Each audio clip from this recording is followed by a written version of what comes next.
Welcome to another Founder Wisdom Pod. We have Jean Arnaud with us today. He's the co-founder at Ethos and has a whole bunch of other companies, including Nova Virtual World. Jean's been in AI for quite some time now. He's been in writing and arts and all kinds of organizations. I see some Harvard here as well, some Stanford here. So nice mix of a bunch of things. Jean, welcome to the pod. Give us a concise description about who you are and what you've been up to. Yeah, so I have a kind of weird profile, and I think I can explain that with my ADHD. So I think I have these multiple interests and maybe my education also. So yeah, I'm doing like basically three main things. I am the co-founder of Ethos. Ethos is co-working space for AI startups, the largest in Cambridge, right across from MIT, and we opened in Berlin several months ago. So I am in Berlin to develop the project in Europe. I have also Nova. It's an AI company that accelerate the research process. I have also an online school that I don't manage directly, but it's quite, I think, interesting concept. It's a modular school, and we're doing like several tracks: innovation, entrepreneurship, and creativity. And it's a cross-disciplinary hands-on project. So it's quite a new concept. And yeah, I am also a tech philosopher, if I may say. I'm writing books and I'm doing art, so I am exhibited. And for example, I will be at GTEx, the big tech festival, to a live AI art performance in 2 weeks. So yeah, this is what And I'm is doing. your ADHD more a blessing or burden? Because I have it too, and I believe it to be a superpower because I took all that extra energy and I focused into a couple of fields, right? In my case, mostly GTM. I'm pretty much playing God mode when it comes to go to market for a bunch of AI founders nowadays, probably like top 10 in the world at it. So have you did the same in which like you took all that energy, focused it into a couple of tracks? Where does the core of your money comes from nowadays? No, no, no.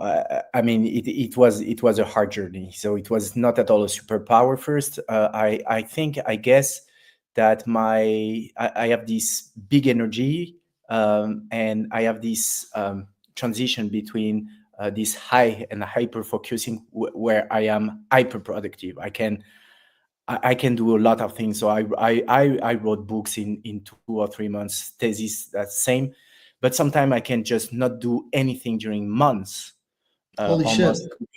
Because Writer's block, sort of? yeah, because I have this kind of fog in my head, and I'm so everywhere that I can't manage. So this, when I was young, was the default. But um, and I think I was also on the edge, so I was very rebellious. It closed me a lot of doors, all of this. So I needed to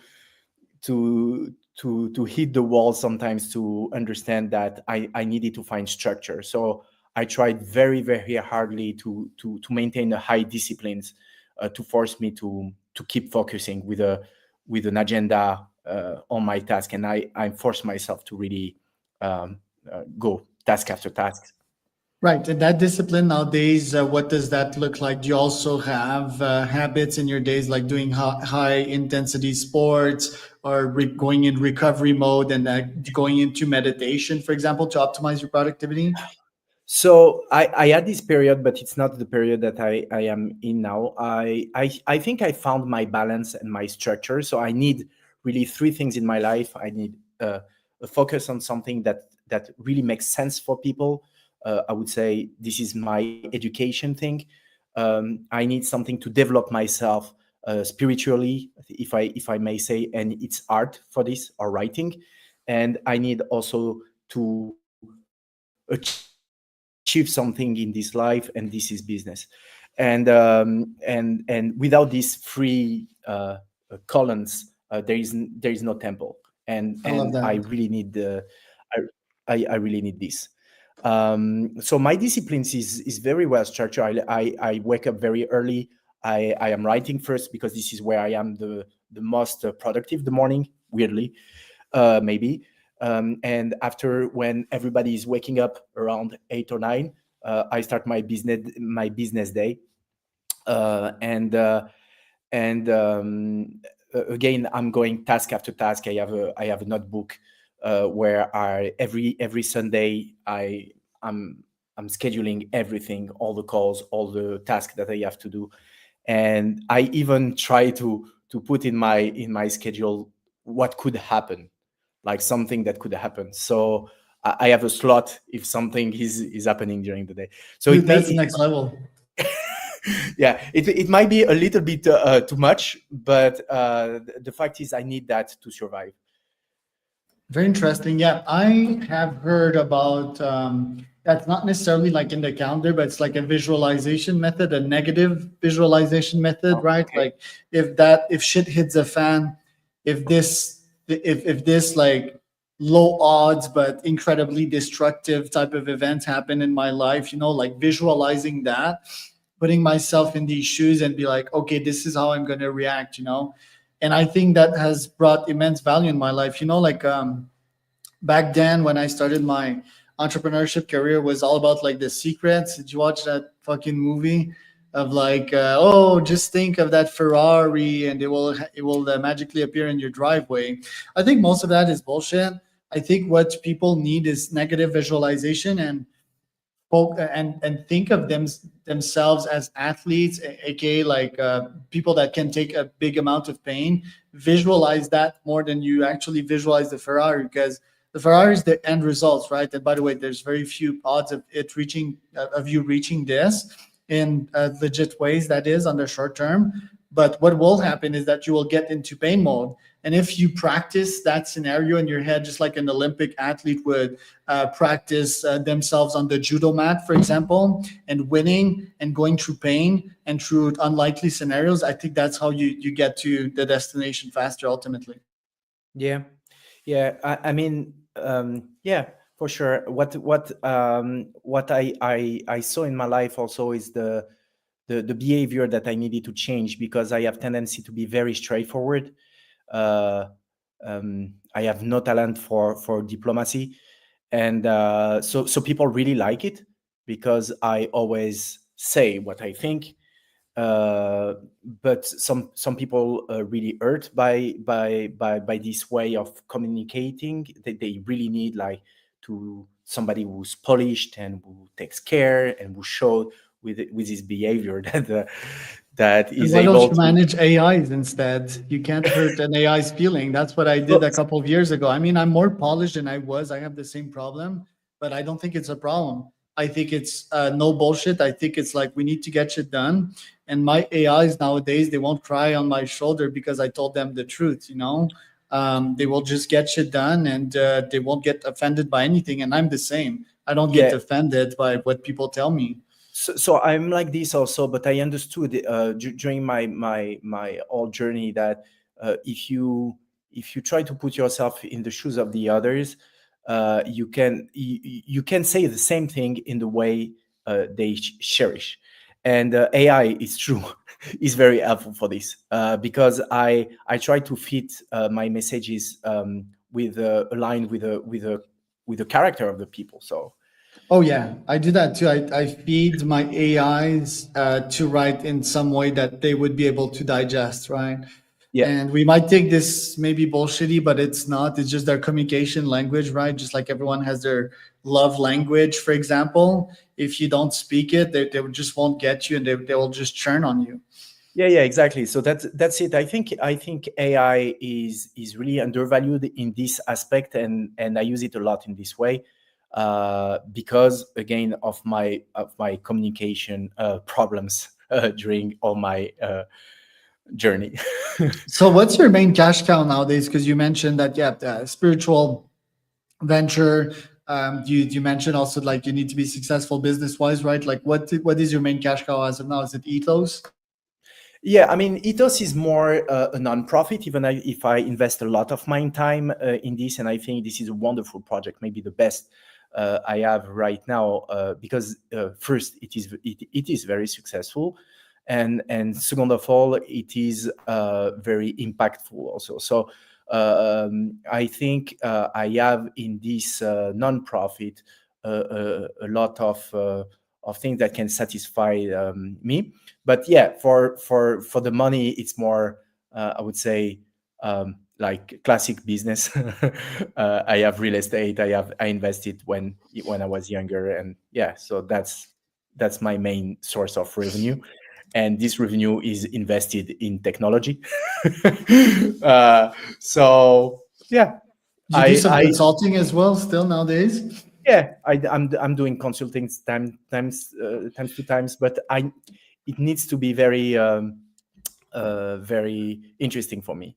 So I don't have a lot of time, so I need to invest my time in something that really interests me. That yeah, so it can be That you could strategy. eventually invest in, literally, right? And get the Yeah, so I stake like, out of for the example, project. what I like in consulting is to find strategy and implement strategy, or to lead some projects. For example, AI labs, multidisciplinary labs, and I did a lot of consulting for this, and this I really like, and yeah, to drive the project and see how it's going. I really like this. Yeah. Right. Let's start with the NFT, right? Because we're going to try to cover lots of ground in 15 minutes here. I think, yeah, NFT as a business, probably bullshitty, right? Like it's nice on the art scenes of thing, and it's cool for potentially collecting it. I mean, if you have an ape or something, it's cool. Oh, look at me, right? It's like, look at my Porsche or something. What do you think about NFT? Did it flop? Is it just like I a mean, hype, you no, know? no, I think NFT is essential in the digital art. Like, what is an NFT? It's simply a number, that to be sure that a stamp, if you prefer, to be sure that your art is not a copy. It has been created with this technique and this technique. You can. It's very transparent on what you have. So for the collectors, it's very useful, I would say.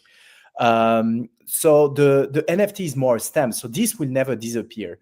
But the trend that was around this, like collect, sell, was just a bubble, you see. So I think nowadays you have a lot of possibilities to sell an artwork. You can sell via blockchain, so the people, they can just own the digital painting, and they pay for it. They can pay for the experience, so your experience is there. You take a cut on the visit from the people. It can be digital work, so the artwork that you produce in a digital way can be painted for real in the real life, and you can even customize the painting for the person, which is also very valuable. So you have many ways to sell your art, Right. if it Yeah. is if it is really what you search for. Right. I think ultimately, like collectibles are for like maybe the 0.1 percenters out there, and probably people that want to look like the 1 percenters, like call them the new rich, or something like that, or want to be riches. But yeah, I think your art is different, and it looks nice. It looks exceptional. Who knows? And I think Beeple was quite successful on that level as well, right? So the digital artists can be successful if they find their own vibe, their own product market fit as well. I think there's a business in there too. Target But the right person with the right product. So yeah, but if I yeah, if I may just say something, maybe this part is more interesting. So I think that you have the same patterns in all the businesses. Can be classic, can be techniques, it can be technology, it can be art. At the end of the day, it is your network that makes you grow. You never grow alone. You grow with the people. So if you have a good network of people who are like you, so if you were successful, you will be surrounded by people who are successful. These people, they will buy you something even if they don't like it. So or they will support you in many ways. So because they may not like your art, but they may believe in you as a person. yeah, I have to say that it has been a lot the case for me. Like, people, they were believe more in myself in general than in my project, because they knew that each time that I'm starting something, this thing is or successful or going somewhere. So most of the people they have ideas, but they're not able to do. And I think I'm a thinker, but I am also very much a doer. Right, which is not the classic case in artists. Like most artists are pretty much up and down, and yeah, someday they're like hyper productive. Some others they're not very businessy. They actually hate Yeah, businesses, most of them, or at least exactly. the ones that I studied, like Frida, for example, in Mexico, or yeah, like if in Van Gogh, for example, Van And Gogh that's why being an they need an extreme. agent. That's what they Yeah. need, agent. Yeah. But if you don't need Yes. agent and you understand business, you are able to sell yourself more. And I think our era is very good for this. We have a lot of people who are doing things by themselves. All the influencers. Uh, I mean, it's interesting, for example, to see how much of work there is behind all these uh, influencers' content, like in Hmm. terms of uh, tools that they need to manipulate to cut the video, to edit the video, to have a good aesthetic, because most of the time you need to be more professional. All the reach out for the sponsors, and all the business aspect, uh, who make them a very very valuable person if a company would start or would try to hire them. Right. Yeah. I want to explore the AI philosophy aspect of you because I think that's the most interesting thing we can talk about nowadays compared to NFT, in my opinion. It's just no conversations. I think AI is like our last invention, right? And NFT and art, it's cool, right? But AI is pretty much taking over the world right now. You and I were about to be in the middle of that revolution, which is quite exceptional, which makes me think we're in a simulation of some kind, right? About to crack a whole bunch of things, cancer, longevity, all of that. What is going to happen the next couple of decades? Would it be fair to say that we would have an all-powerful super intelligence in a couple of years from now? What would happen back then? Would jobs be slashed? Would laws be adopted to not for jobs not to be slashed? Would humans resist to that? What does the future look like? Yeah, oh, that's very interesting. So first of all, the future look like agentic, which means that you will have internet that is much more automated than what it is right now. You will ask to your assistant from the morning to book some tickets for your soccer match or to your baseball match, and to write a note for your girlfriend, and to organize your schedule, and to call this person and this person to book a restaurant. I mean, whatever. You will have an assistant. Pretty much what I'm doing right now, the Sunday, but I will just speak, and the AI will act for me. So from a philosophical perspective, in this, that are we losing the power of decision on this? No, because we give orders, kind of. But will we be exposed to more risk? Yes, certainly. So the one who wants to make money now should start to study risk and safety with AI, for example. uh, that would be a good way to start for a student. And what you For mean by that is just like unleashing an AI that would do the opposite of the goals you send it to and would wreck shit for you and would Yeah, or suck make money some instead of mistakes, making like, money. yeah, make some mistakes, like what you how you will react if your AI has access to your bank account and take, for example, 10 tickets instead of one, just because I at think that it would moment do he has. amazing things. It would start sending free money to my contacts, That's and then okay. that would So generate their attention, and it would okay, so think of that crazy would be shit I that would be wouldn't the think of. positive aspect. It's true that I started by the negative, but it could be the positive aspect, that it will take some decision that you were not able to take because you Yeah, didn't have the stuff we would knowledge. never think Yeah. about, but that would clearly get us on the exact path that we need to. That's the insanity. Yeah, I mean, what I like about AI is that you learn by talking to him also. I mean, to it, because the first mistake that we're doing is to treat him as a real friend. In this, the danger is the new things from maybe Meta, but which was started a little bit before with the companionship. because you AI has tendency to validate you. You're forgetting that it's still you that is driving the conversation. So not only the AI has your own biases, it has the biases of the builders, but also from you in the conversation. And it has tendency to validate you, which is a problem, for example, when you use it as a psychologist, for example, or when you will use it as a companion, because you will be addicted to your to the ideal that you build. And that's kind of danger. So the future that I see in this matter is more lonely, a little bit like we are now with because of social media, very narcissistic. So the promises from the social media at the beginning was to connect with more people without borders, which happened. But we believe that the connection would be so deep with somebody in Mexico or in United States, but finally it became very superficial. Why? Because deeply we maybe are superficial. So the technology is just a reflection of who we are. The thing is that, and this is where philosophy is very important, because with philosophy we could think about where we want to go, instead of being like obedient and kind of following the path that somebody else designed for ourselves. That's interesting. Yeah, I think social media was totally toxic. I don't think it's only because of our human nature. I think it's also because Facebook precisely, and investors in Facebook just wanted the cash cow and juice the crap out of it. So they just exploited human nature, right? And I think ChatGPT also is the adjective is sycophantic, right? Sycophantic. It's like it's always agreeing with you. I think if you're very smart and using ChatGPT, you can get the best out of it.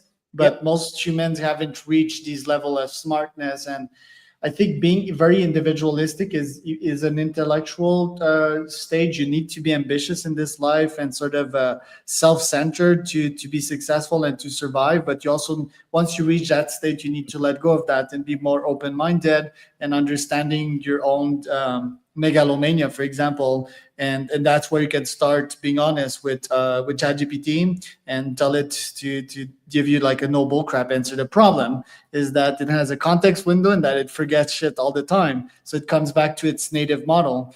And just one last thing before I let you speak about that one, my question is it a next layer of intelligence, being sycophantic and just always being nice to people? I'm always nice to people, but I'm also like honest, right? So I think it's a next level of intelligence also, like in the way that it is scalable. I'd rather, because social media is toxic, right? On the other end, and that's pretty dumb and destructive for society. It's full of hate. And ChatGPT on the other nice is just like a nice person, just like you would want as a friend, right? Yeah, I mean, there are several things that you said in this last comment that are very important. So first of all, you talk about the design. So the algorithms sometimes are designed to close your word. This is the case when you start to click on Instagram and you click on cat, and finally after 10 days you just have cats as a proposition. It's close your word instead of opening it. That's the problem of closed model, right? So you need to challenge the model itself to not be closed in your own word, which is your fault. But we can also say that the design of the tool itself is has a tendency to push you to be like this. So there is a double responsibility. So that was the first thing that you said. That was very right. The second thing is when you said, oh, I can, if I am a megalomaniac, I can try to by recognizing it, try to overcome it with ChatGPT, which could be true, but it also you can also see that in the opposite way, that rationalizing the megalomania, you could start to normalize it also, and that's what most people do, yeah, because they have and reached a level of self-consciousness, right? Exactly, and start to find, instead of fighting it, find I'm always right. exactly. Like it's rooted that you're right, and that I we should knew it. continue like this. Exactly.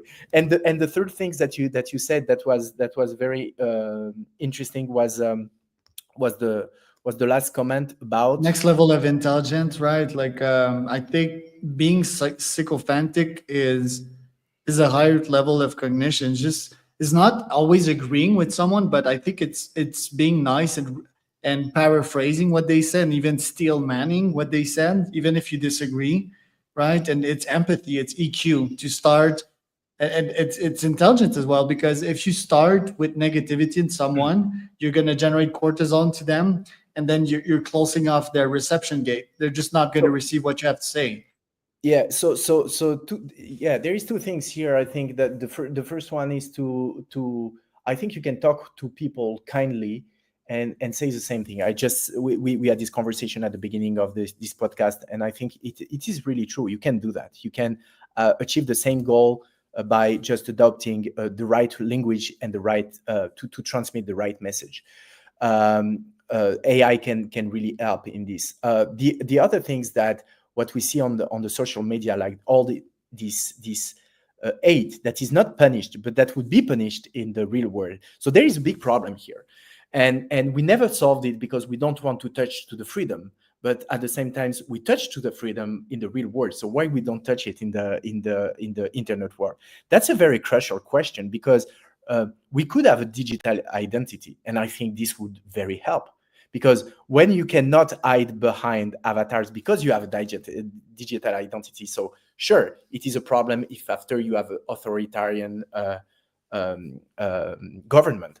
But if you don't have this digital identity, is very useful because you don't feel that you have all the rights. You're coming back to your real world with your responsibility and your accountability for what you're saying. Yeah, which brings to usually the ultimate problem is that this world is led by gerontocracy, like old people that don't understand technology. You've seen Zuck at the Congress, right? They didn't know what to ask the guy. It's just like too fast moving, too complex for their brains that were adapted to post World War era, sort of. So we need like better people in power. We need a better mix. We need more technology at the government level. And I think like at that stage, maybe we can start having a better conversation, because I don't think that it's people are pissed at that, right? But they don't know how generally to fix that. And of course, Facebook and all these big tech companies bought lobbying, right? Less than the typical oil and gas and pharma industry that is more vested into that. But yeah, still let's have a second convo, Jean, because the next guest is here. Where can people find out more about you? So they can go on the website ethos aethos.org. Can go on the LinkedIn also, and my LinkedIn Jean Arnaud, and they will find me. They can talk to me. I'm nice, so I will answer. That's it. All right. Thank you So for that was asking me. That my was a lovely pleasure. conversation.